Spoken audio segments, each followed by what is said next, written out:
हिंदी में यूपीएससी की तैयारी से संबंधित प्रोग्राम्स को देखने के लिए सब्सक्राइब करें स्टडी IQIAS हिंदी। केंद्र और राज्य संबंध में हम कहां पर पहुंचे हैं, पढ़ क्या रहे हैं, आपको पता ही है। क्या पढ़ रहे हैं भाई? वित्तीय संबंध पढ़ रहे हैं। वित्तीय संबंध, केंद्र और राज्य के बीच वित्तीय संबंध। ठीक है। अमृत उपाध्याय 007 इंस्टा का पता है, अमृत उपाध्याय 007 टेलीग्राम का पता है। मेरा व्हाट्सएप चैनल भी चल रहा है, आप चाहें तो उससे भी जुड़ सकते हैं। और सारे इन्फॉर्मेशंस मैं अब व्हाट्सएप पर भी देता हूं और टेलीग्राम पर भी देता हूं, आप चाहें तो उससे जुड़ सकते हैं। मैंने कल आपको बताया था कि 80वां संविधान संशोधन अधिनियम 2000 के जरिए केंद्र और राज्य के वित्तीय संबंधों में बदलाव हुआ और 101वें संविधान संशोधन अधिनियम 2016 के जरिए, जीएसटी एक्ट के जरिए, जिसको प्रचलित भाषा में जीएसटी एक्ट बोल देते हैं, उसके जरिए भी बदलाव हुआ दोनों संबंधों में। ऑब्वियसली 80वें संविधान संशोधन अधिनियम 2000 के जरिए एक ऑल्टरनेटिव स्कीम ऑफ डिवोल्यूशन ले आया गया। हिंदी में इसको आपकी किताब में लिखा है अवमूल्यन की वैकल्पिक नीति, आप इसको हस्तांतरण की वैकल्पिक नीति से ज्यादा अच्छे से समझ पाएंगे। हस्तांतरण की वैकल्पिक नीति, इससे स्पष्ट है कि हस्तांतरण किसको करना है। हस्तांतरण की वैकल्पिक नीति से क्या समझ में आ रहा है? यही समझ में आ रहा है कि भाई जितने कर संग्रहित किए जाते हैं, एक बात ध्यान दीजिए कि डिस्प्यूट कहां पर ज्यादा परेशानी है। सेंटर टैक्स जो कलेक्ट करता है, ठीक है, टैक्स जो लगाता है, उसको कलेक्ट कौन करता है, उसको फिर रखता कौन है। असली समस्या यहीं पर समझने की है ना, क्योंकि स्टेट जो टैक्स लगाते हैं वही कलेक्ट करते हैं और वही उसको क्या करते हैं, एप्रोप्रिएट करते हैं, यानी रख लेते हैं। तो स्टेट वाले में तो कोई दिक्कत ही नहीं, ठीक है। समस्या कहां है? सेंटर वाले में। और आज की डेट में मैंने कल भी बताया था कि इफेक्टिव तरीके से अगर हम देखेंगे तो आज की तारीख में तमाम बदलावों के बाद सारे टैक्स, सेस और सरचार्ज को छोड़ दें। अगर सेस मतलब उपकर, जो किसी विशेष मद में लगाया जाता है, एजुकेशन है तो एजुकेशन पर सेस लग जाएगा। सरचार्ज मतलब टैक्स अपॉन टैक्स, ठीक है। ये दोनों जो चीजें हैं, यही सीधे सीधे भारत सरकार के पास चला जाता है, केंद्र के पास चला जाता है। बाकी सब कुछ बंटता है केंद्र और राज्यों के बीच में। हमने ये भी देखा था कि 80वें संविधान संशोधन अधिनियम 2000 के पहले सिर्फ इनकम टैक्स को अनिवार्यतः बांटना होता था राज्यों के साथ, लेकिन ऑल्टरनेटिव स्कीम ऑफ डिवोल्यूशन के बाद अब सब कुछ, सेस और सरचार्ज को छोड़ दीजिए, तो सब कुछ बंटता है दोनों के बीच में। इसी पर हमारी पूरी कोर्स की पढ़ाई थी। तो आइए जल्दी से इसको रिवाइज कर लेते हैं। ठीक, केंद्र द्वारा लगाए गए और राज्यों द्वारा एकत्रित और विनियोजित कर, अनुच्छेद 268 में हमने पढ़ा था।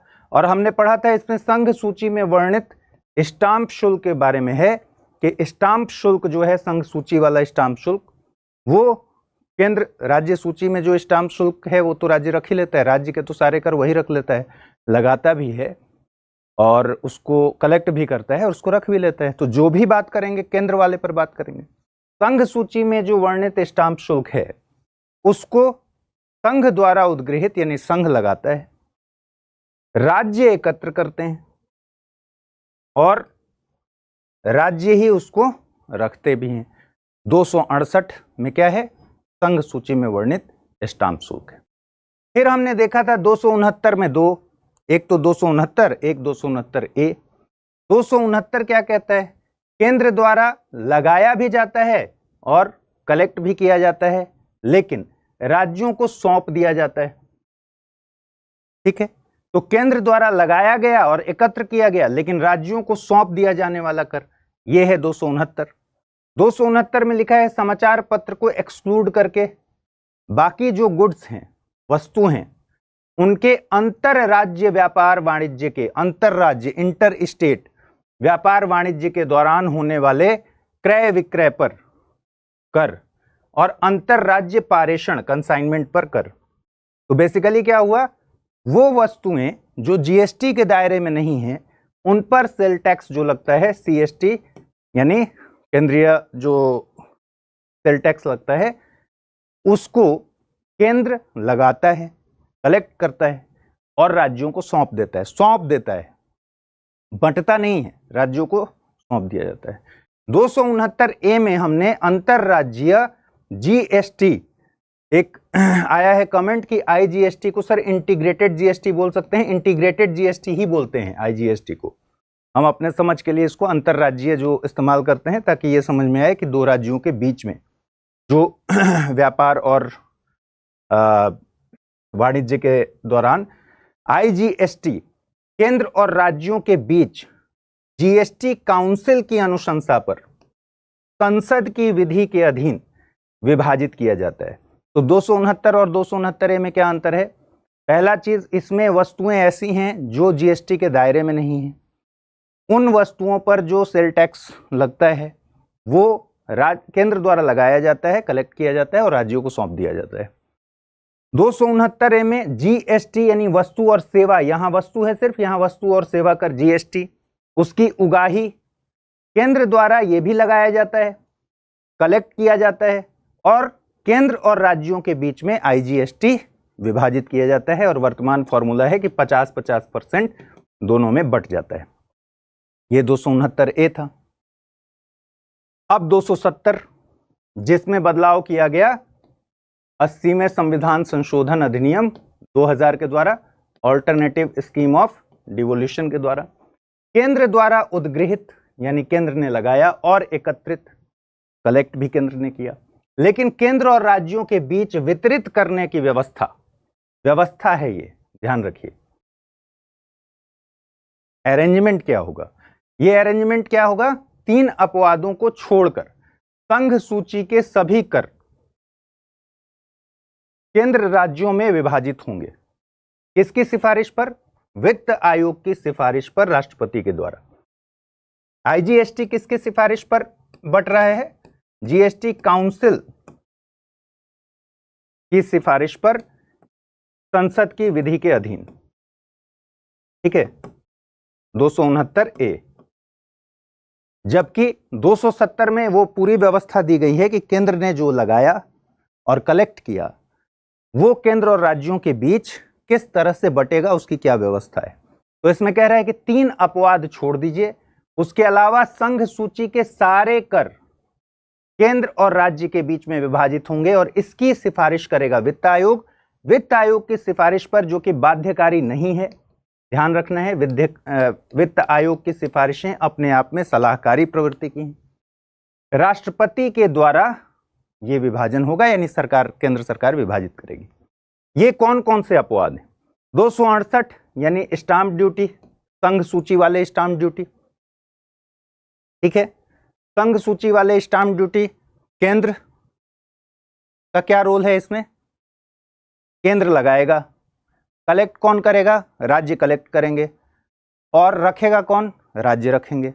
अब यहां एक सूची हम फिर से बना लेंगे आज भी ताकि आपको याद रहे। 268 स्टाम्प ड्यूटी, स्टाम्प शुल्क। 3 हम कॉलम बना रहे हैं। पहला कि भाई लगाएगा कौन? उद्गृहित जिसको बोलेंगे, लेविड। उसके बाद एकत्र कौन करेगा? ठीक है, और विनियोजित कौन करेगा, यानी कौन रखेगा।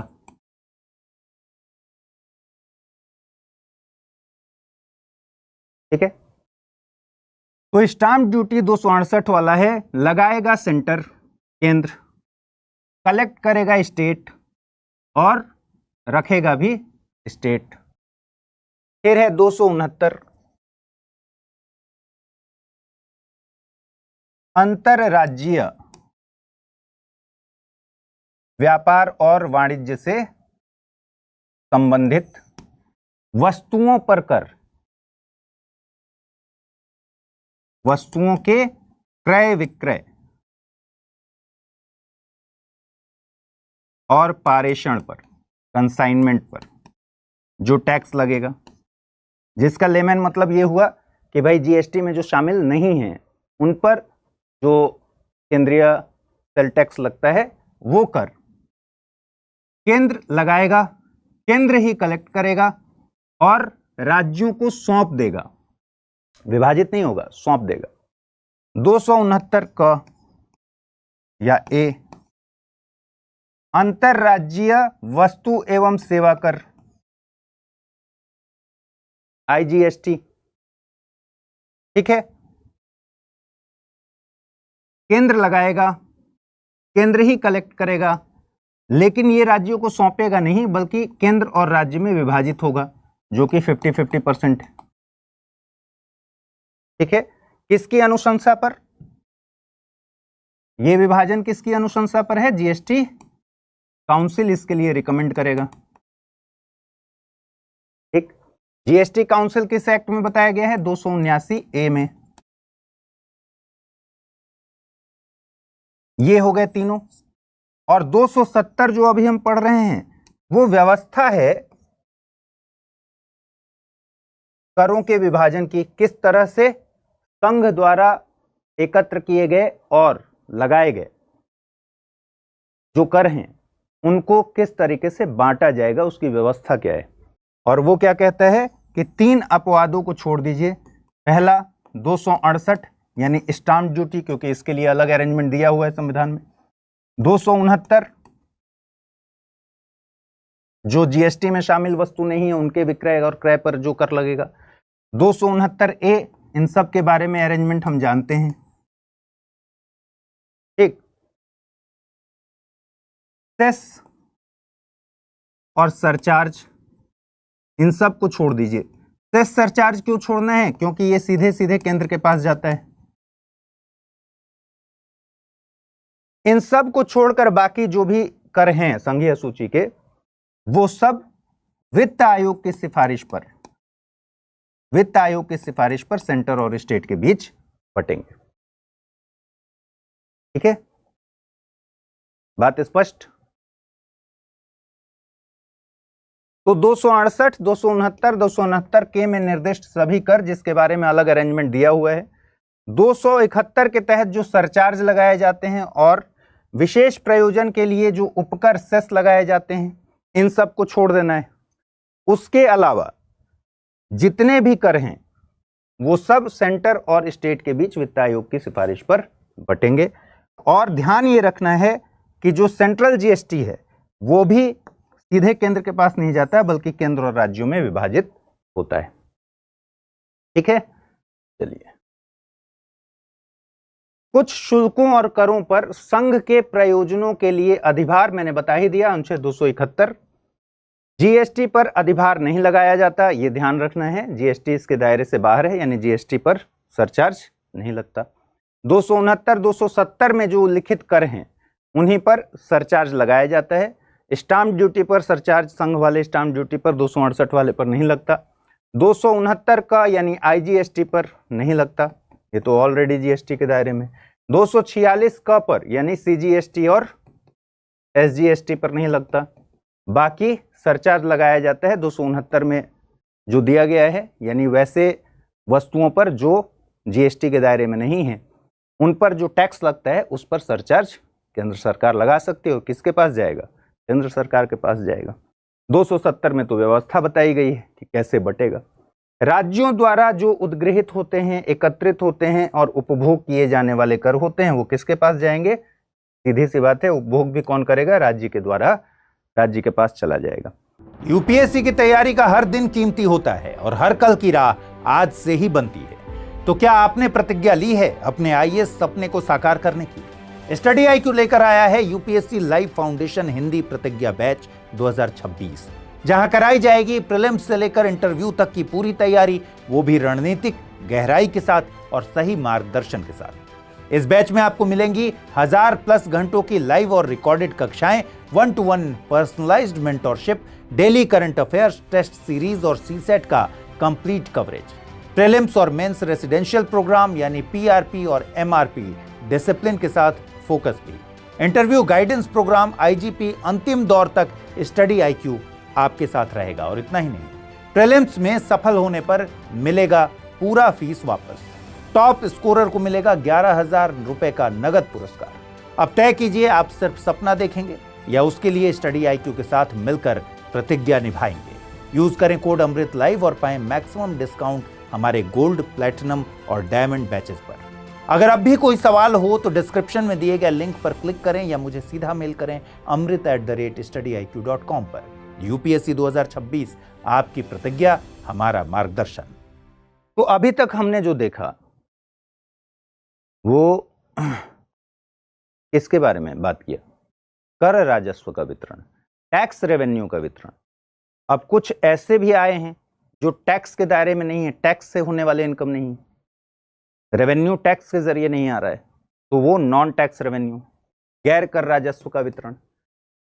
गैर कर राजस्व का मतलब हो गया ऐसे लाभांश, लाभ, प्रॉफिट, जैसे पीएसयूज जो लाभ कमाते हैं, ठीक है, पब्लिक सेक्टर के जो कंपनियां हैं, फीस हो गए, जुर्माना हो गए, इन सब के द्वारा जो प्राप्त आय है उसके लिए केंद्र के पास क्या सोर्स है और राज्यों के पास क्या सोर्स है।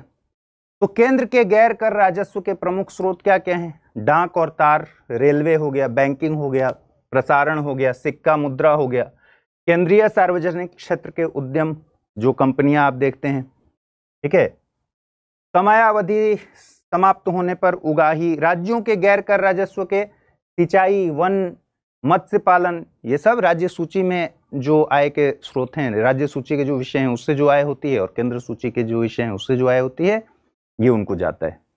राज्य सार्वजनिक क्षेत्र का उद्यम हो गया तो वो राज्य उसका पैसा लेगा, ठीक है। तो ये इसमें कोई खास बात नहीं है समझने वाली। अब आ जाइए वित्त आयोग 280। वित्त आयोग क्या कह रहा है कि राष्ट्रपति इस संविधान के प्रारंभ से 2 वर्ष के भीतर और उसके बाद हर 5वें वर्ष की समाप्ति पर या ऐसे पूर्वोत्तर समय पर जिसे राष्ट्रपति आवश्यक समझता है, आदेश के द्वारा, संसद की विधि की जरूरत नहीं है, राष्ट्रपति ऑर्डर से, ठीक है, वित्त आयोग का गठन करेगा जो राष्ट्रपति द्वारा नियुक्त किए जाने वाले एक अध्यक्ष और 4 अन्य सदस्यों से मिलकर बनेगा। ठीक, तो यहां तक क्या बात हुई?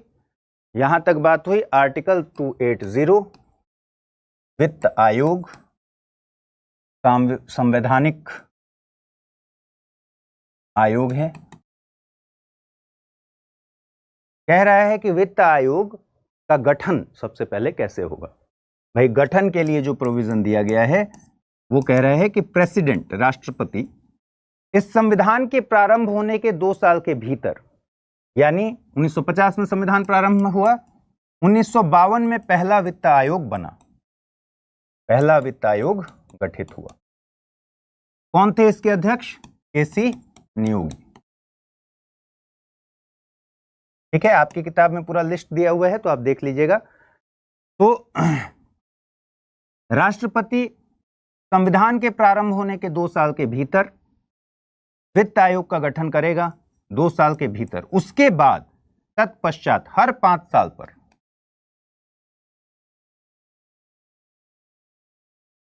या उससे पहले भी, अगर राष्ट्रपति को जरूरी समझ में आए तो उससे पहले भी। तो संविधान क्या कहता है कि हर 5 साल पर, सबको याद रहता है हर 5 साल पर वित्त आयोग का गठन होता है, लेकिन संविधान क्या कहता है कि हर 5 साल पर या फिर अगर राष्ट्रपति को उससे पहले भी जरूरत समझ में आए, यानी सरकार को जरूरत समझ में आए, तो उसके पहले भी वित्त आयोग का गठन हो जाएगा। ठीक है, तो ये बात हो गई अभी तक की। कैसे करेगा राष्ट्रपति ये काम? आदेश के द्वारा, ऑर्डर के द्वारा, यानी वित्त आयोग के गठन के लिए किसी एक्ट की जरूरत नहीं है। अब आगे देखिए क्या कह रहा है कि संसद विधि द्वारा, अब आ गया एक्ट, उन अर्हताओं का जो आयोग के सदस्यों के रूप में। अच्छा हाँ, एक और बात, इसी में दिया गया है 280(1) में ही कि इसमें मेंबर्स कितने होंगे, तो 5 सदस्य होगा, जिसमें एक अध्यक्ष होगा वित्त आयोग का, एक अध्यक्ष प्लस 4 मेंबर। अब संविधान ये नहीं बताता है कि भाई ये एक अध्यक्ष और 4 मेंबर यानी 5 सदस्यीय वित्त आयोग में अध्यक्ष और मेंबर्स के लिए क्या एलिजिबिलिटी रखा गया है, क्या अर्हताएं हैं, किस आधार पर इनका चयन होगा। ठीक है, इन सब के बारे में कोई सूचना नहीं दी गई है। तो उसका अगला क्लॉज क्या कहता है, कहता है कि संसद विधि द्वारा उन अर्हताओं का जो आयोग के सदस्यों के रूप में नियुक्ति के लिए अपेक्षित होंगी और उस रीति का जिससे उनका चयन किया जाएगा अवधारण कर सकेगी। तो ये संसद के हाथ में दिया गया है। तो संसद ने एक्ट बनाया वित्त आयोग विविध उपबंध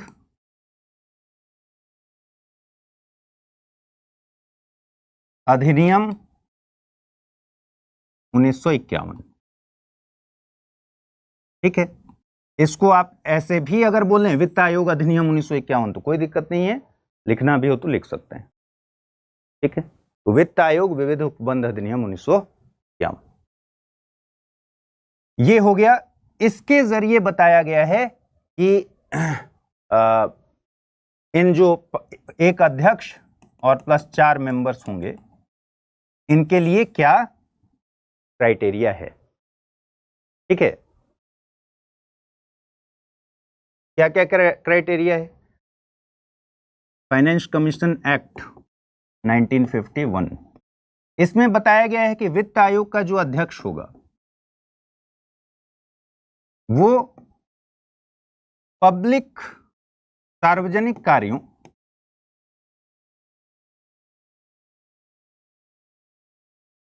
में उसका अनुभव होना चाहिए। ठीक, यानी वित्त आयोग के अध्यक्ष के बारे में यह नहीं बताया गया है कि किसी वित्तीय संस्थान का उसको अनुभव होना चाहिए या कोई और स्पेसिफिक वित्त आयोग को संभालने के लिए कोई ऐसी एलिजिबिलिटी चाहिए जो सिर्फ पब्लिक कार्यों में। इसीलिए कई बार अब शुरू में तो यही होता था, पॉलिटिशियंस ही बनते थे वित्त आयोग के अध्यक्ष। तो अध्यक्ष के बारे में ये एक्ट यही कहता है कि सार्वजनिक कार्यों में अनुभव हो। और सदस्यों के बारे में क्या कहता है, 4 सदस्यों के बारे में। सदस्यों के बारे में कहता है पहला कि या तो हाई कोर्ट का न्यायाधीश हो या न्यायाधीश बनने के लिए एलिजिबल हो, न्यायाधीश बनने की अर्हता रखता हो, अर्हता रखता हो। दूसरा, भारत सरकार के लेखा एवं वित्त अकाउंट एंड फाइनेंस के मामलों का विशेषज्ञ हो। ठीक है, वो काम संभाल चुका हो।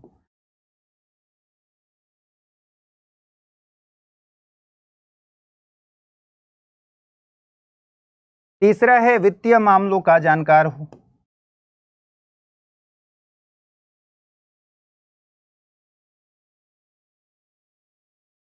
और चौथा है अर्थशास्त्र का अनुभव हो, अर्थशास्त्र का विशेषज्ञ हो।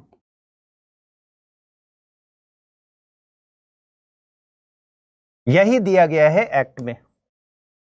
अध्यक्ष के बारे में दिया गया है सार्वजनिक कार्यों में अनुभव, सदस्यों के बारे में दिया गया है कि इनमें से सदस्य होंगे, ये अर्हताएं हैं। हाई कोर्ट का न्यायाधीश हो या फिर न्यायाधीश बनने की अर्हता रखता हो, सरकार के लोक एवं लेखा एवं वित्त का विशेषज्ञ हो, वित्तीय मामलों का जानकार हो, अर्थशास्त्र का अनुभवी हो। फिर कह रहा है आयोग का कर्तव्य क्या होगा। आयोग का कर्तव्य होगा कि संघ और राज्यों के बीच करों के, टैक्स के शुद्ध आगम, टैक्स से जो आगम हुआ है, ठीक है, जो कलेक्शन हुआ है, जो इस अध्याय के अधीन उनमें विभाजित किए जाने हैं, ठीक है, या किए जाएं, उसके वितरण के बारे में और राज्यों के बीच ऐसे आगमों के तत्संबंधी भाग के आवंटन के बारे में सिफारिश करेगा। तो पहली चीज क्या करेगा, कि भाई कितना % टैक्स का जो आगम हुआ है, टोटल टैक्स कलेक्शन में से कितने %, कितनी हिस्सेदारी राज्यों को दी जाएगी, और फिर इन राज्यों के बीच में एक तो हुआ कि भाई 41% टोटल राज्यों को मिलेगा। जैसे मैंने कल भी बताया था ना कि 100 में अगर 41 रुपया पूरे राज्यों को मिलेगा, जितने भारत के राज्य हैं, अब ये 41 रुपया बटेगा कि 41 रुपये में से ए की कितनी जरूरत है, बी की कितनी जरूरत है, कितना एलिजिबल है वो लेने के लिए, तो उस हिसाब से इनका बंटवारा हो। तो ये दो तरह के बंटवारे हो गए, एक तो ओवरऑल कितना % राज्यों को दिया जाए, और फिर राज्यों के बीच उसका आवंटन कैसे हो। तो पहला कर्तव्य तो यही है कि वित्त आयोग सिफारिश करे कि कितना वितरित किया जाए राज्यों को टोटल टैक्स कलेक्शन में से, और राज्यों के बीच उसका बंटवारा कैसे हो। यही कह रहा है 280 का 3 का क। अब दूसरा देखिए, भारत की संचित निधि कंसोलिडेटेड फंड ऑफ इंडिया में से राज्यों के राजस्व में सहायता अनुदान, ग्रांट इन एड, ठीक है, को शामिल करने वाले सिद्धांतों के बारे में ये हम आगे पढ़ेंगे अभी। तो भारत की संचित निधि का मतलब क्या है, पता ही है आपको। संचित निधि में से राज्यों के राजस्व में जो ग्रांट इन एड दिया जाएगा, सहायता अनुदान दिया जाएगा, वो किस आधार पर दिया जाएगा, किन सिद्धांतों के आधार पर दिया जाएगा, उन सिद्धांतों के बारे में रिकमेंडेशन करना वित्त आयोग का काम है। और जाहिर सी बात है कि ये भारत की संचित निधि पर भारित है, तो इस पर क्या होगा, वोटिंग नहीं होगी, सिर्फ चर्चा होगी। फिर ख, राज्य के वित्त आयोग द्वारा की गई सिफारिशों के आधार पर राज्य में पंचायतों के संसाधनों की अनुपूर्ति के लिए किसी राज्य की संचित निधि के संवर्धन के लिए आवश्यक उपाय। जाहिर सी बात है पंचायतों के बारे में बात हो रही है, तो ये किसके बारे में बात हो रही है, 73rd अमेंडमेंट के बाद जुड़ा होगा। ये 73वें संविधान संशोधन अधिनियम के बाद ही जुड़ेगा ना पंचायत। क्या कह रहा है कि भाई राज्य का वित्त आयोग जो सिफारिश करेगा, किस बारे में सिफारिश करेगा, सिफारिश ये करेगा कि पंचायत को रिसोर्सेज पूरे हों, पंचायत को भरपूर रिसोर्सेज मिलें, इसके लिए राज्य की संचित निधि को कैसे बढ़ाया जाए, इसका रिकमेंडेशन कौन करेगा, जो वित्त आयोग है उसको ये कर्तव्य दिया गया है। क्या कर्तव्य दिया गया है, वित्त आयोग को कर्तव्य दिया गया है कि राज्य वित्त आयोग से सिफारिश लीजिए और उसके आधार पर बताइए कि पंचायतों को रिसोर्स भरपूर मिले, उसके लिए राज्य की संचित निधि का साइज कैसे बढ़ाया जाए। और यही सेम बात कह रहा है ग में, ये 74वें से जोड़ा गया है। 74वें में नगरपालिका है, आपको पता है। राज्य के वित्त आयोग द्वारा की गई सिफारिशों के आधार पर राज्य में नगरपालिकाओं के संसाधनों की अनुपूर्ति के लिए किसी राज्य की संचित निधि में संवर्धन के लिए आवश्यक क्या उपाय किए जाएं। फिर घ कह रहा है कि सुदृढ़ वित्त के बारे में या उसके इंटरेस्ट में, हित में, राष्ट्रपति द्वारा अगर आयोग को कोई अन्य विषय सौंपा गया है तो उसके बारे में भी रिकमेंडेशन करना है। ठीक है, आयोग अपनी प्रक्रिया अवधारित करेगा, यानी संविधान में आयोग की प्रक्रिया नहीं बताई गई है, आयोग अपनी प्रक्रिया खुद अवधारित करेगा और अपने कृत्यों के पालन में उसे ऐसी शक्तियां होंगी जो संसद विधि द्वारा उसे प्रदान करे। ठीक है, तो यही टोटल वित्त आयोग के बारे में दिया गया है 280 में। क्या क्या दिया गया है एक बार फिर से कर लीजिए। पहला कह रहा है कि राष्ट्रपति वित्त आयोग का गठन करेगा। कब करेगा, इस संविधान के प्रारंभ होने के 2 साल के भीतर। तो पहला कब गठित हुआ, 1952 में गठित हुआ। उसके बाद हर 5 साल पर या उसके पहले अगर राष्ट्रपति को जरूरी लगे। कैसे करेगा, आदेश के द्वारा करेगा। एक बात हो गई। एक अध्यक्ष और 4 सदस्य होंगे वित्त आयोग में, दूसरी बात हो गई। संसद एक्ट बनाकर उस एक्ट के जरिए उन एलिजिबिलिटी क्राइटेरिया को डिसाइड करेगा कि इनके सदस्य और अध्यक्ष का चयन, क्या एलिजिबिलिटी क्राइटेरिया क्या है। कौन सा एक्ट बना? वित्त आयोग अधिनियम। इसमें क्या रखा गया? जो शर्तें मैंने बता दी। इसके अध्यक्ष के लिए क्या पैरामीटर रखा गया है? एलिजिबिलिटी पैरामीटर कि ये सार्वजनिक कार्यों का महारथी व्यक्ति। आयोग के कर्तव्यों के बारे में पहला कर्तव्य जो आप ऐसे भी जानते हैं कि भाई संघ और राज्यों के बीच में जो टैक्स का कलेक्शन है, शुद्ध आगम है, उसको बांटना है, तो उसको विभाजित करने के लिए वितरण के बारे में और कि क्या सिफारिश करे, और दूसरा राज्यों के बीच कितना कितना जाएगा इसका सिफारिश करे। फिर भारत की संचित निधि में से राज्यों के राजस्व में ग्रांट इन एड, सहायता अनुदान को शासित करने वाले सिद्धांत के बारे में सिफारिश करें। ठीक है। फिर राज्य के वित्त आयोग की सिफारिश पर नगर पालिका और पंचायत के रिसोर्सेज पूरे पड़ें, उसके लिए राज्य की संचित निधि को कैसे समृद्ध करें इसके बारे में सिफारिश करें। और अगर राष्ट्रपति कोई अन्य विषय उसको सौंपता है सुदृढ़ वित्त के लिए, तो उसके बारे में सिफारिश करें। किसको करेगा? राष्ट्रपति को सिफारिश करेगा। ठीक है। और फिर कह रहा है कि आयोग अपनी प्रक्रिया खुद अवधारित करेगा और अपने कृत्यों के पालन में उसको ऐसी शक्तियां होंगी जो संसद विधि द्वारा उसे प्रदान करे। तो वित्त आयोग अर्ध न्यायिक तरीके का निकाय है। सिविल कोर्ट की शक्तियां हैं इसमें। ठीक है। और सलाहकारी है, बाध्यकारी इसकी सिफारिशें नहीं हैं। ये बातें आपको ध्यान में रखना।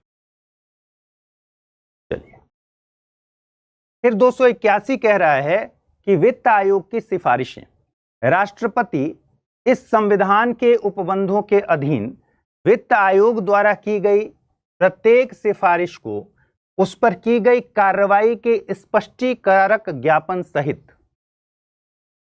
एक्सप्लेनेटरी मेमोरेंडम के सहित संसद के प्रत्येक सदन के समक्ष रखवाएगा। तो राष्ट्रपति वित्त आयोग की हर सिफारिश को, हर रिपोर्ट को संसद के प्रत्येक सदन, दोनों सदनों में रखवाएगा।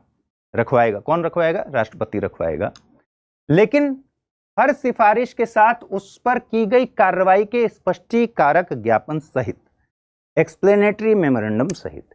इसका मतलब यह हुआ कि भाई वित्त आयोग ने अगर कोई सिफारिश की है तो उस पर क्या एक्शन लिया गया, यह भी साथ में उस पर हर सिफारिश के लिए साथ में दिया जाएगा कि एक्शन क्या लिया गया है। ठीक है। उसका स्पष्टीकारक ज्ञापन भी साथ में दिया जाएगा।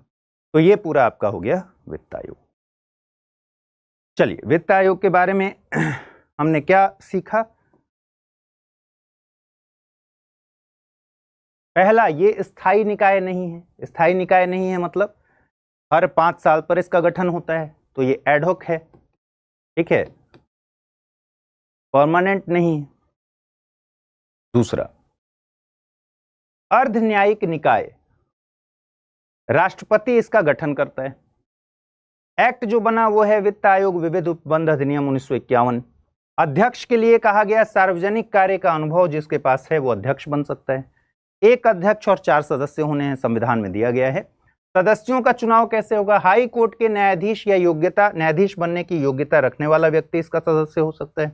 सरकार के लेखा और वित्त मामलों का विशेष ज्ञाता हो तो वो मेंबर हो सकता है।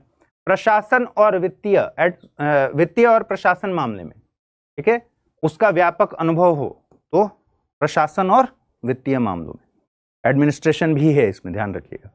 और अर्थशास्त्र का विशेष ज्ञाता हो। ये 4 क्राइटेरियाज हैं सदस्यों के चुनाव के लिए, और कहां दिए गए हैं? फाइनेंस कमीशन एक्ट में दिए गए हैं 1951 में। ठीक है।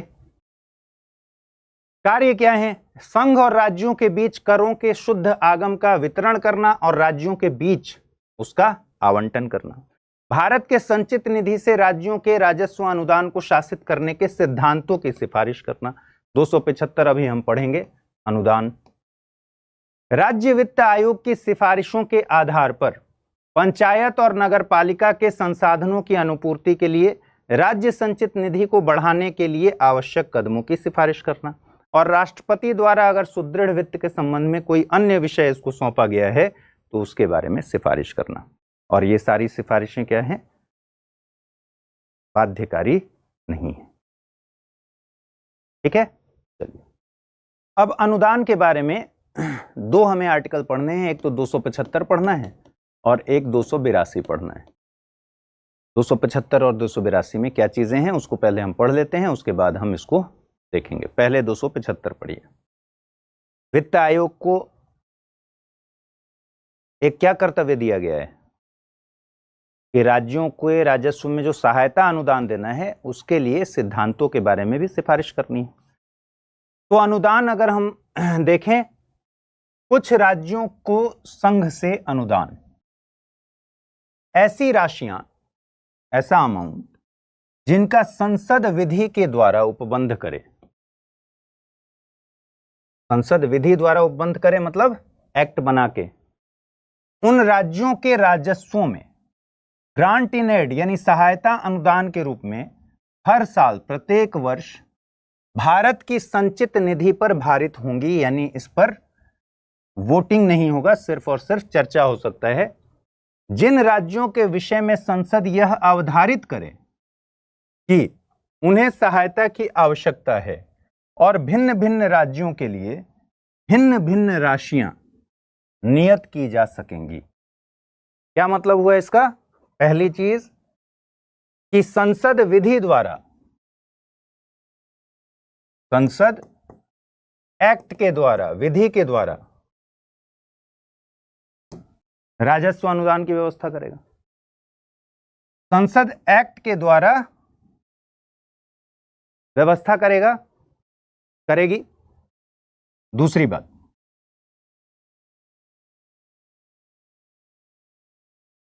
सारे राज्यों के लिए मैंडेटरी नहीं है कि राजस्व दे, सारे राज्यों के लिए जरूरी नहीं और हर साल दिया जाएगा। ठीक है, हर साल क्या राजस्व अनुदान दिया जाएगा, ये संसद एक्ट के द्वारा तय करें। सारे राज्यों के लिए जरूरी नहीं है, यानी सरकार जिसकी आवश्यकता समझेगी जिन राज्यों को, उनको देगी।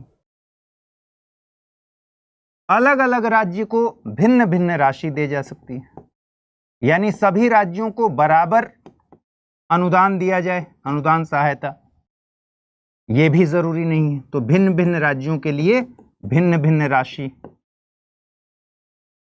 यही कह रहा है ना। और क्योंकि ये संसद विधि के द्वारा ये व्यवस्था करेगा, इसलिए इसको कौन सा अनुदान कहते हैं? सांविधिक अनुदान कहेंगे।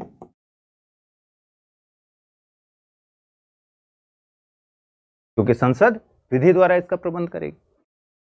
फिर से पढ़ लीजिए। ऐसी राशियां जिनका संसद विधि के द्वारा उपबंध करे, सांविधिक अनुदान, उन राज्यों के राजस्वों में सहायता अनुदान के रूप में हर साल भारत की संचित निधि। अच्छा, एक और इंपॉर्टेंट बात कि ये जो अनुदान दिए जाएंगे ये भारत की संचित निधि पर भारित होंगे, भारत की संचित निधि पर भारित होंगे, यानी इन पर मतदान नहीं कराया जा सकता।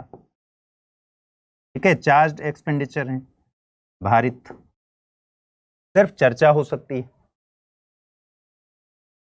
जिन राज्यों के विषय में संसद अवधारित करे, यानी संसद के पास ये पावर है, विधि के पास पावर है, उन्हें सहायता की आवश्यकता है, ये संसद को तय करना है किनको सहायता की आवश्यकता है, और अलग अलग राज्य के लिए अलग अलग राशियां नियत की जा सकेंगी। ठीक है। दूसरा, किसी राज्य में अनुसूचित जनजातियों के कल्याण की अभिवृद्धि करने के लिए या अनुसूचित क्षेत्रों के प्रशासन स्तर को उस राज्य के शेष क्षेत्रों के प्रशासन स्तर तक उन्नत करने के प्रयोजन के लिए राज्य द्वारा भारत सरकार के अनुमोदन से ग्रांट दिया जा सकता है। ठीक है। तो एक प्रोविजन हमने यहां पढ़ लिया कि भाई संसद विधि द्वारा ऐसा ऐसा करेगी विस्तार से। साथ ही अनुसूचित जातियों के कल्याण, राज्य में अनुसूचित जातियों के कल्याण की अभिवृद्धि करने के लिए, अनुसूचित क्षेत्रों के प्रशासन स्तर को ऊंचा बनाने के लिए भी ग्रांट दिया जाएगा। और असम के लिए भी स्पेशल प्रोविजन किया गया है। असम राज्य के राजस्व में सहायता अनुदान के रूप में भारत की संचित निधि में से ऐसी पूंजी और आवर्ती राशियां संदाय की जाएंगी। तो 3 महत्वपूर्ण बातें हैं, जिसमें से पहला सबसे ज्यादा महत्वपूर्ण है। फिर साथ में है कि अनुसूचित जातियों के कल्याण के लिए भी और उन क्षेत्रों के प्रशासन की उन्नति के लिए भी, और असम के लिए अलग से एक क्लॉज दिया गया है कि असम को भी ग्रांट इस तरह का मिलेगा। ठीक है, चलिए दूसरा क्लॉज क्या कहते हैं।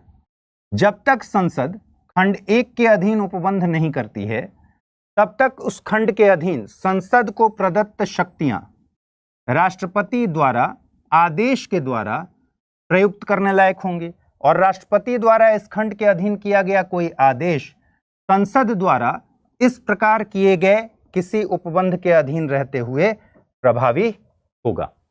लेकिन वित्त आयोग का गठन होने के बाद राष्ट्रपति द्वारा इस खंड के अधीन कोई आदेश वित्त आयोग की सिफारिशों पर विचार करने के पश्चात ही दिया जाएगा, अन्यथा नहीं।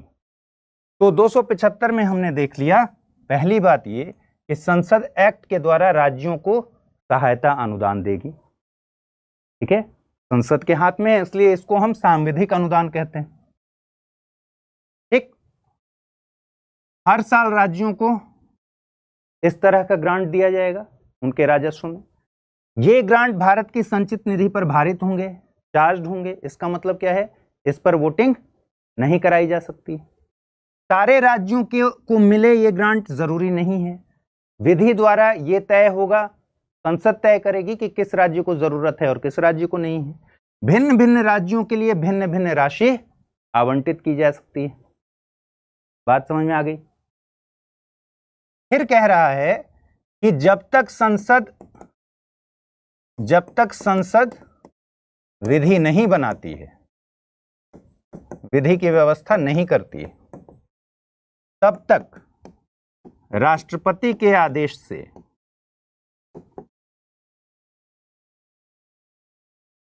ये ग्रांट दिए जाएंगे।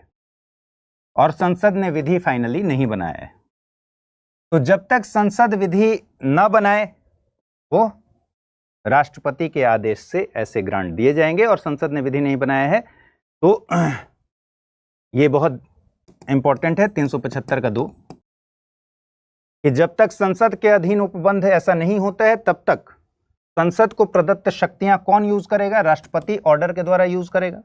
और राष्ट्रपति द्वारा इस खंड के अधीन किया गया कोई भी आदेश संसद द्वारा इस प्रकार किए गए उपबंध के अधीन रहते हुए प्रभावी होगा। तो जब बनेगा तब बनेगा। लेकिन हां, वित्त आयोग का गठन किए जाने के पश्चात राष्ट्रपति द्वारा इस खंड के अधीन कोई आदेश वित्त आयोग की सिफारिशों पर दिया जाएगा। इसका मतलब राष्ट्रपति अपने आदेश से जो ग्रांट देगा राज्यों को, यानी केंद्र सरकार देगी, वो वित्त आयोग से सिफारिश लेने के बाद। तो वित्त आयोग इस बारे में सिफारिश करेगा और उसी सिफारिश पर राष्ट्रपति के आदेश से इसको इंप्लीमेंट किया जाएगा। और क्या पता है आपको, वित्त आयोग की सिफारिशें बाध्यकारी हैं, सलाहकारी हैं?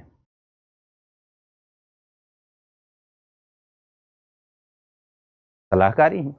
ठीक है, चलिए अब दूसरा है 282। एक हमने पढ़ लिया सांविधिक अनुदान 275। अब एक और अनुदान है। यह अनुदान क्या कहता है, प्रकीर्ण वित्तीय उपबंध, मिसलेनियस जो उपबंध है, संघ या राज्य द्वारा अपने राजस्व से किए जाने वाले व्यय। ध्यान रखिए यहां संघ या राज्य द्वारा। 275 में हमने किसके बारे में देखा, संसद विधि बनाकर भारत की संचित निधि से ग्रांट देगी, भारत की संचित निधि। यहां संघ या राज्य दोनों के द्वारा अपने राजस्व से क्या खर्च किया जाएगा। तो संघ या राज्य किसी लोक प्रयोजन के लिए कोई अनुदान इस बात के होते हुए भी दे सकेगा कि वह प्रयोजन ऐसा नहीं है जिसके संबंध में यथास्थिति संसद या उस राज्य का विधानमंडल विधि बना सकता है। ठीक है, ये इतना ही कहता है। तो इसका मतलब क्या हुआ कि भाई ऐसे सब्जेक्ट जो राज्य सूची के विषय में है उस लोक प्रयोजन के हिसाब से, ठीक है, उस विषय पर भी, उस विषय को ध्यान में रखते हुए भी ग्रांट दिया जा सकता है, संघ के द्वारा भी या फिर राज्य के द्वारा भी। ऐसा तब भी हो सकता है जब उस सूची का ना हो जिस पर उसका विधानमंडल, जैसे राज्य की सूची का नहीं है, केंद्र की सूची का है, संघ की सूची का कोई विषय है, उससे रिलेटेड लोक प्रयोजन में अगर राज्य को लगता है कि भाई ग्रांट देना चाहिए तो ग्रांट दे सकता है। संघ सूची में जो नहीं है, राज्य सूची में है, उस विषय पर भी अगर केंद्र को लगता है कि इस पर ग्रांट राज्य को देना चाहिए तो वो ग्रांट दे सकता है। तो यही कह रहा है कि संघ या राज्य द्वारा अपने राजस्व में से व्यय कैसे किया जाता है। तो संघ या राज्य किसी लोक प्रयोजन के लिए, ध्यान रखिए, लोक प्रयोजन के लिए कोई भी अनुदान इस बात के होते हुए भी दे सकता है कि वो प्रयोजन ऐसा नहीं है जिसके संबंध में संसद या फिर राज्य विधानमंडल विधि बना सकता है, ठीक है, फिर भी उस पर वो ग्रांट दे सकता है। तो अब हम पढ़ लेते हैं इसमें राज्यों के लिए सहायतार्थ अनुदान। जाहिर सी बात है कि एक को तो हम एक को हम कह रहे हैं सांविधिक अनुदान, ठीक है, विधि बनी या नहीं बनी, नहीं बनी है अभी तक, लेकिन ये वाला किस तरह का अनुदान है? संघ या राज्य लोक प्रयोजन के लिए अगर उसको लगे तो अपने राजस्व में से खर्च करे, अनुदान दे दे, तो ये क्या हो गया? विवेकाधीन अनुदान हो गया, विवेकाधीन अनुदान, डिस्क्रिशनरी ग्रांट हो गया, ठीक है। विधि मतलब कानून, हाँ भाई, एक्ट, ठीक है, ध्यान रखिए इन चीजों। तो ये विवेकाधीन अनुदान हो गया और वो क्या हो गया? सांविधिक अनुदान। इसके अलावा एक और अनुदान था जो 10 साल के लिए ही था, 1960 में खत्म हो गया। सिर्फ जानने के लिए जान लीजिए कि जूट पर और जूट के उत्पादों पर निर्यात शुल्क के स्थान पर अनुदान की व्यवस्था की गई थी 10 साल के लिए। जूट पर और जूट उत्पादों पर कुछ राज्यों के लिए की गई थी। निर्यात शुल्क के प्रत्येक वर्ष के शुद्ध आगम का कोई भाग असम, बिहार, ओडिशा और पश्चिम बंगाल राज्यों को सौंप दिए जाने के स्थान पर उन राज्यों के राजस्व में सहायता अनुदान के रूप में हर साल भारत की संचित निधि पर ऐसी राशियां भारित की जाएंगी जो विहित की जाएं, ठीक है। इसका मतलब सिर्फ यह है कि 10 साल के लिए था, यहां लिखा हुआ है कि इस संविधान के प्रारंभ से 10 वर्ष की समाप्ति तक, जब तक भारत सरकार कोई निर्यात शुल्क उद्गृहित करती है, लगाती है, तब तक, या फिर इस संविधान के प्रारंभ में 10 वर्ष की समाप्ति तक, इन दोनों में से जो भी पहले हो, इस प्रकार विहित राशियां भारत की संचित निधि पर भारित बनी रहेंगी। तो पहले क्या होगा? 10 वर्ष वाला क्लॉज होगा, तो 1960 में ये वाला क्लॉज खत्म हो गया। क्या कह रहा है? ये कह रहा है कि जूट और जूट उत्पादों पर जो निर्यात शुल्क लगाया जाएगा उससे आगम होगा, ठीक है, उससे कलेक्शन होगा। उस कलेक्शन का कोई भाग हर साल असम, बिहार, उड़ीसा और पश्चिम बंगाल को देने के बजाय क्या किया जाएगा? इस निर्यात शुल्क का शुद्ध आगम का कोई भाग इन राज्यों को देने के बजाय, सौंप देने के स्थान पर उनके राजस्व में ग्रांट इन एड दे दिया जाएगा, जो कि भारत की संचित निधि पर भारित होंगी। लेकिन ये 10 वर्ष के लिए क्लॉज था, तो 10 वर्ष में ये खत्म हो गया। सिर्फ जानकारी के लिए आपको पता होना चाहिए, ठीक है। अब अनुदान दो तरह के होते हैं, विधिक अनुदान और विवेकाधीन अनुदान। विधिक अनुदान अनुच्छेद 275 प्रोविजन करता है, संसद को इस बात का अधिकार दिया गया है कि वह राज्यों को आवश्यकता पड़ने पर ग्रांट दे। यद्यपि हर राज्य के लिए ऐसा करना जरूरी नहीं है। इसके अलावा अलग अलग राज्यों के लिए सहायता राशि अलग अलग निर्धारित की जा सकती है। कौन निर्धारित करता है? संसद विधि द्वारा। लेकिन अगर विधि जब तक नहीं बनती है तब तक कौन करता है? राष्ट्रपति के द्वारा वित्त आयोग की सिफारिश पर, ठीक है, वित्त आयोग की सिफारिश पर। दूसरा है विवेकाधीन अनुदान। अनुच्छेद 282 संघ और राज्य दोनों को, ध्यान रखिए, संघ और राज्य दोनों को इस बात का अधिकार देता है कि किसी लोक प्रयोजन के लिए वे अनुदान दे सकते हैं। इस प्रावधान के अंतर्गत केंद्र राज्यों को अनुदान प्रदान कर सकते हैं। और आपको पता है कि योजना आयोग और फाइनेंस कमीशन, योजना आयोग की पैदाइश कब की है? योजना आयोग 1950 अब खत्म हो गया, 2014 तक एग्जिस्ट करता था। और वित्त आयोग 1952 में पहला वित्त आयोग बना। योजना आयोग संविधान में कहीं नहीं है, जबकि वित्त आयोग आर्टिकल 280 के अधीन है। योजना आयोग परमानेंट बॉडी था, स्थायी निकाय था। वित्त आयोग एडहॉक बॉडी है, अस्थायी है। हर 5 साल पर इसका क्या होता था? गठन होता है। योजना आयोग और वित्त आयोग दोनों की सिफारिशें सलाहकारी हैं। तो अब ध्यान दीजिए कि योजना आयोग जो ग्रांट देता था, सिफारिश करता था, रिकमेंड करता था, वो दरअसल आर्टिकल 282 के जरिए ही होता था। ठीक है, कि किस राज्य को कितना डेवलपमेंट के लिए 5 साल की योजना बनाता था, पंचवर्षीय योजना, जो अपने इकोनॉमिक्स में पढ़ेंगे भी। तो 5 साल की इस योजना में कितना ग्रांट किस राज्य को डेवलपमेंट के लिए दिया जाएगा, वहाँ इंफ्रास्ट्रक्चर के लिए दिया जाएगा, रोड, अस्पताल, जो भी डेवलपमेंट की चीज़ें हैं उस पर ग्रांट दिया जाएगा। अब ये क्योंकि 1950 से काम कर रहा था, वित्त आयोग बना 1952 में पहला। ठीक है, तो इसके बहुत सारे कार्य ऑलरेडी योजना आयोग वर्सेस वित्त आयोग चलते थे। इनफैक्ट जो ग्रांट दिए जाते थे उसमें योजना आयोग की 70% के आसपास हिस्सा जो ग्रांट का था वो तो योजना आयोग की सिफारिश पर दिया जाता था, डेवलपमेंटल बेस पर दिया जाता था। और वित्त आयोग की सिफारिश पर तो 2/3 तो वेटेज योजना आयोग की सिफारिशों का था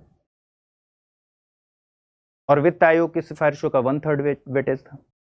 तो ये कई बार आरोप लगा कि भाई वित्त आयोग को संवैधानिक निकाय होने के बावजूद उतना वेटेज क्यों नहीं मिलता। तो फिर इसका उत्तर है 282, जिसमें केंद्र और या फिर राज्यों को अपने राजस्व में से अनुदान देने की शक्ति है और ये अनुदान वो उन विषयों पर भी दे सकते हैं जिस पर संसद या फिर राज्य के विधानमंडल को कानून बनाने की शक्ति नहीं है, कानून बनाने की शक्ति नहीं है, शक्ति नहीं।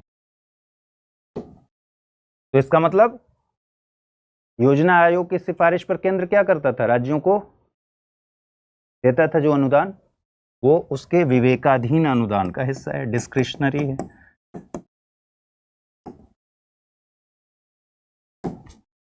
ठीक है, और 275 में जो व्यवस्था है वो सांविधिक है, लेकिन क्योंकि विधि नहीं बनी है तो वो भी राष्ट्रपति के आदेश द्वारा वित्त आयोग की सिफारिश पर होता है। यूपीएससी की तैयारी का हर दिन कीमती होता है और हर कल की राह आज से ही बनती है। तो क्या आपने प्रतिज्ञा ली है अपने आईएएस सपने को साकार करने की? स्टडी IQ लेकर आया है यूपीएससी लाइव फाउंडेशन हिंदी प्रतिज्ञा बैच 2026, जहां कराई जाएगी प्रीलिम्स से लेकर इंटरव्यू तक की पूरी तैयारी, वो भी रणनीतिक गहराई के साथ और सही मार्गदर्शन के साथ। इस बैच में आपको मिलेंगी 1000+ घंटों की लाइव और रिकॉर्डेड कक्षाएं, 1-to-1 personalised mentorship, daily current affairs, test series और सीसेट का कंप्लीट कवरेज, प्रीलिम्स और मेंस रेसिडेंशियल प्रोग्राम यानी PRP और MRP डिसिप्लिन के साथ फोकस भी, इंटरव्यू गाइडेंस प्रोग्राम, IGP अंतिम दौर तक स्टडी IQ आपके साथ रहेगा। और इतना ही नहीं, प्रीलिम्स में सफल होने पर मिलेगा पूरा फीस वापस, टॉप स्कोरर को मिलेगा 11,000 रुपए का नगद पुरस्कार। अब तय कीजिए, आप सिर्फ सपना देखेंगे या उसके लिए स्टडी IQ के साथ मिलकर प्रतिज्ञा निभाएंगे। यूज करें कोड अमृत लाइव और पाएं मैक्सिमम डिस्काउंट हमारे गोल्ड, प्लैटिनम और डायमंड बैचेस पर। अगर अब भी कोई सवाल हो तो डिस्क्रिप्शन में दिए गए लिंक पर क्लिक करें या मुझे सीधा मेल करें amrit@studiiq.com पर।